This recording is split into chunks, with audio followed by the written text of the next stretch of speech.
Assalamualaikum warahmatullahi wabarakatuh. Apa kabar kalian semuanya? Semoga dalam keadaan sehat walafiat, selalu dalam lindungan Allah Subhanahu wa taala, khususnya mahasiswa-mahasiswi STIE Latansa Masiro. Oke. Dalam bab ini kita akan bahas yaitu tentang studi kelayakan bisnis.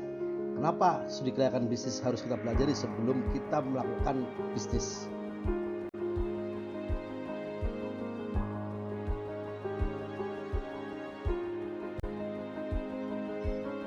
Dalam berbisnis, kita lakukan investasi, baik real investasi maupun financial investasi. Tujuannya untuk apa? Tujuannya adalah mendapatkan profit sebanyak-banyaknya. Dengan tujuan itu, maka kita lakukan studi kelayakan. Bisnis kita layak atau tidak? Karena dalam bisnis itu mengandung ketidakpastian, kendala-kendala, dan juga ada potensi untuk kegagalan.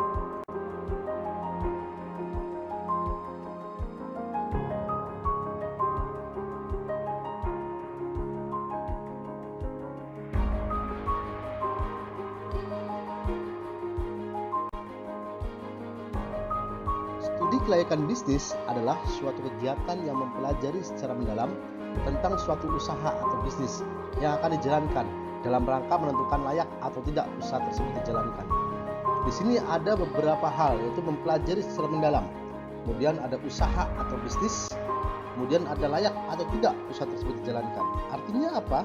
Mempelajari secara mendalam artinya meneliti secara sungguh-sungguh data dan informasi yang ada, kemudian diukur, dihitung, dan dianalisis dengan metode tertentu. Bisnis atau usaha artinya usaha yang dijalankan dengan tujuan memperoleh keuntungan, dan kelayakan artinya penelitian yang dilakukan untuk menentukan apakah usaha yang akan dijalankan dapat memberikan manfaat yang lebih besar dibandingkan dengan biaya yang dikeluarkan.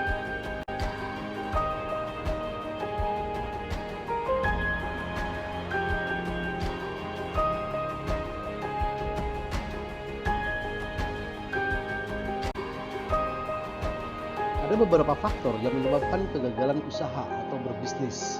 Di antaranya, yang pertama, ada faktor data dan informasi yang tidak lengkap. Kemudian ada faktor tidak teliti, faktor salah perhitungan, faktor pelaksanaan pekerjaan yang salah, atau faktor kondisi lingkungan untuk yang disengaja. Hal yang perlu diperhatikan oleh tim studi kelayakan bisnis adalah kelengkapan dan keakuratan data dan informasi yang diperoleh. Kemudian ada tenaga ahli dalam studi kelayakan bisnis harus tangguh, menentukan metode dan alat ukur yang tepat, dan loyalitas tim studi kelayakan bisnis ini yang sangat penting.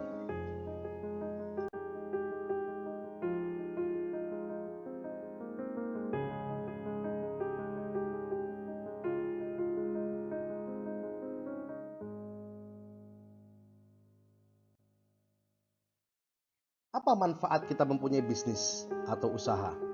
Yang pertama, manfaatnya adalah memperoleh keuntungan, bisa berupa materi yaitu berupa uang, non materi, praktis pengusahanya, kemudian membuka peluang pekerjaan, manfaat ekonomi yaitu bisa berupa menambah jumlah barang dan jasa, meningkatkan mutu produk, meningkatkan atau menghemat devisa, tersedia sarana dan prasarana, juga bisa membuka isolasi wilayah, dan juga bisa memeratakan pembangunan.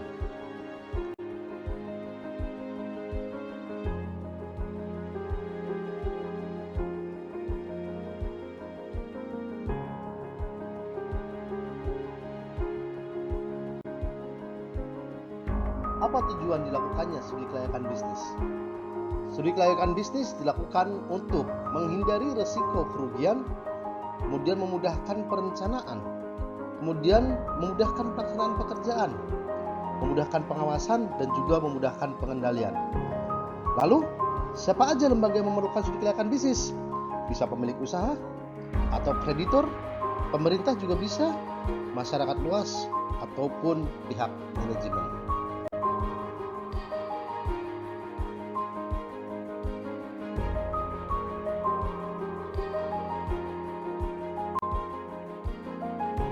Apa saja aspek-aspek penilaian dalam studi kelayakan bisnis? Ada 7 aspek yang akan kita nilai. Yang pertama, aspek hukum. Yang kedua, aspek pasar dan pemasaran. Kemudian ada aspek keuangan. Yang keempat, ada aspek teknis atau operasi. Yang kelima, ada aspek manajemen organisasi. Yang keenam, ada aspek sosial dan ekonomi. Yang ketujuh, ada aspek lingkungan. Dari ketujuh aspek ini akan menghasilkan hasil studi. Ketujuh aspek ini akan kita bahas nanti pada saat pertemuan selanjutnya.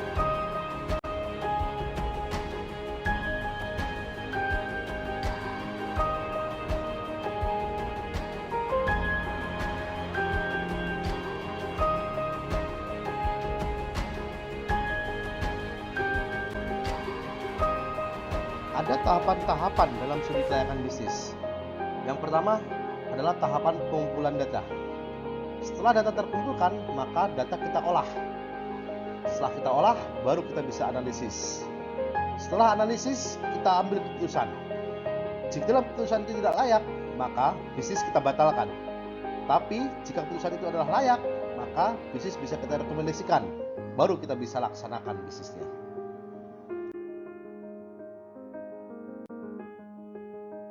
Terima kasih telah mengikuti materi studi kelayakan bisnis kali ini.